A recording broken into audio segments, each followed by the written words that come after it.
KCRA3, this is breaking news. Good morning. The Caldor Fire has led to some new evacuation orders we need to tell you about. Mandatory evacuations are now being issued for parts of South Lake Tahoe. The evacuation order is for the area that's north of Elks Club, along Highway 50, and the west side of Pioneer Trail. Now, it also includes the street of Hecba, but it excludes the residences that are west of the airport. This area includes all residents that are accessed from Jicarilla, Washouin, and Glen Eagles. And it also includes the Golden Bear neighborhood and the neighborhoods of Cold Creek Trail, High Meadows, and Marshall Trail.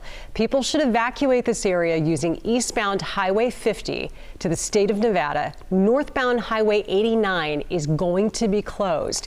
Now, if needed, there is a Red Cross shelter. You will find it at the Douglas County Community Center in Gardnerville, Nevada. The second location that you can also evacuate to is the Truckee Veterans Hall, which is up on High Street. It's the street that actually looks down over that main downtown street. So those are two locations that have set themselves up for people to have a place to go if you need one.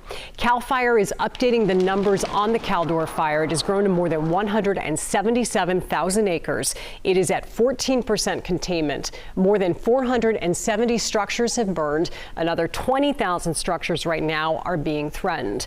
Brian Hickey's joining us now with more. And Brian, it was only, 2 hours ago, we were talking to the South Lake Tahoe Fire Chief, Clive Savakul, and you asked him, do you see it going from warning to order within South Lake Tahoe? And he said yes. We didn't think it would happen this fast. Right, of course, but he also did tell people to be ready for just about anything. As we're taking a look right now at a live picture down in Myers. This is Highway 50. This is Highway 89 that goes to the south. This is Highway 50 that heads up into the burn area right now. This heads up to Echo Summit, and of course that is shut down right now from Myers over all the way to Pollock Pines. Highway 50 has been shut down for quite some time now, but they've expanded that over into Myers and likely beyond as they try to open those roads up for people trying to get out of there. So Highway 50 shut down right now. We'll try to get an update on those closures. Also, Highway 88 is shut down. That from Dewdrop all the way over to Pickett's Junction, which is in Hope Valley.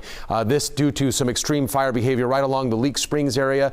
Mike, do we have the Armstrong camera, the one that we were looking at earlier?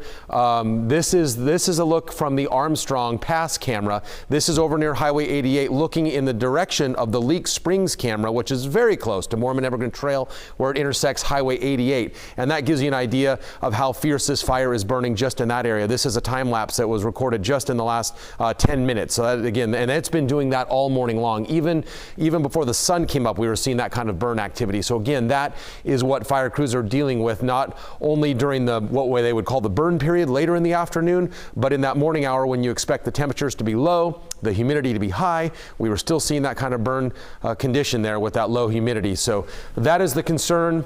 This is what's happening down lower, up higher on the mountain.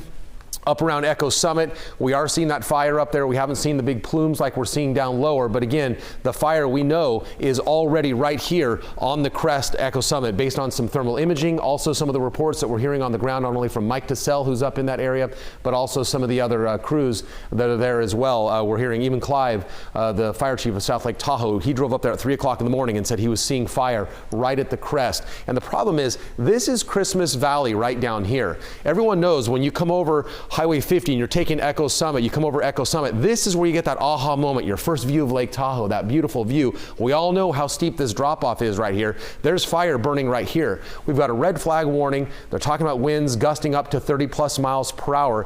If an ember so much as goes out even a few hundred yards, or let alone a quarter mile, it will rain right down on this community, and we could see multiple spot fires spark up here in Christmas Valley, which is why this whole area under evacuation order, that just became more severe. And then of course there's Lake Tahoe, and this is Myers right here. So right now 89 to the south remains open. They've closed it to the north. That would take you up through Emerald Bay, up through Meeks Bay, Rubicon, those areas. That's closed now to those people who are evacuating. That's a 2-lane road. They want to keep that road open for evacuees only. So Highway 89 to the north is closed. 89 to the south remains open, and that's important because if you're in Myers or in South Lake Tahoe, that remains an evacuation route that'll take you over to Highway 88. You can't go right because that takes you up into the burn zone up past Kirkwood.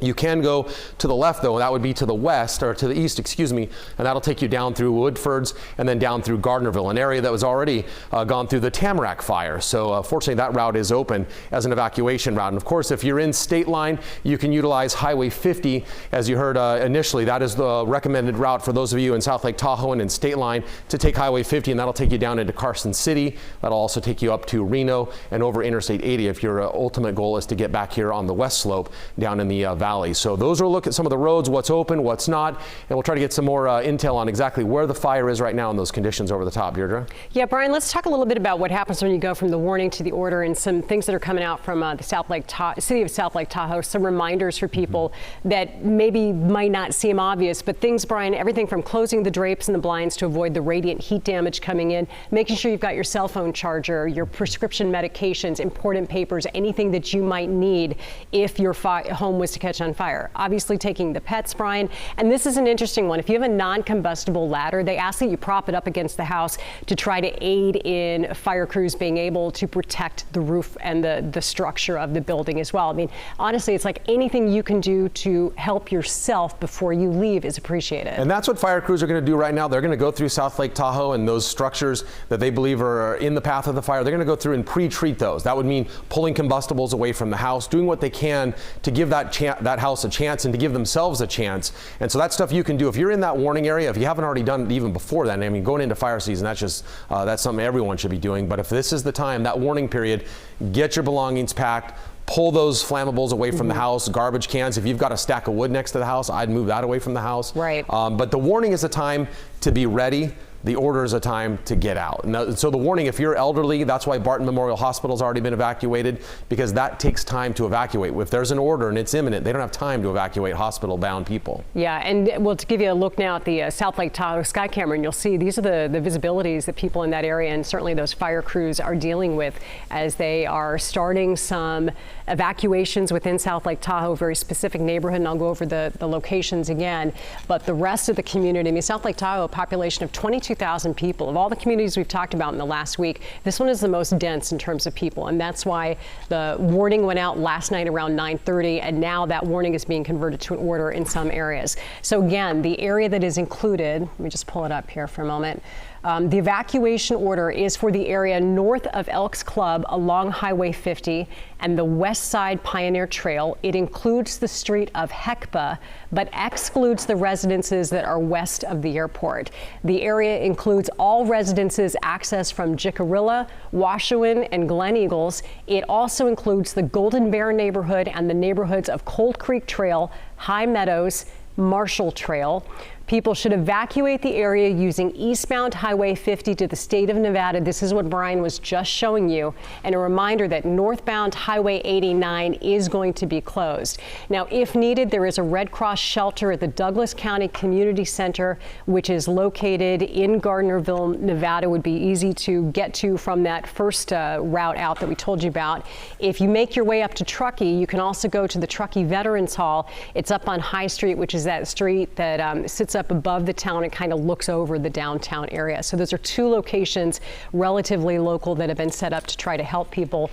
And there is some additional information also available on the South Lake Tahoe website and also on the Barton Hospital website. They're putting all those resources in the one place. One other thing that South Lake Tahoe Chief Clive Savacool urged residents this morning to do is to stay tuned to a reputable news source. And they have run into issues where people are going onto social media or they're texting each other with the latest updated information, and it's just not the most efficient or safe way to do that. So as soon as we get the information here at KCRA, it goes on the website, it comes on TV. We will make sure you stay updated as much as we can.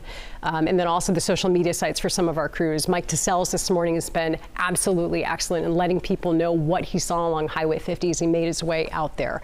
Cal Fire's website is a great source. And then also, of course, the city of South Lake Tahoe getting that information out as quickly as it can.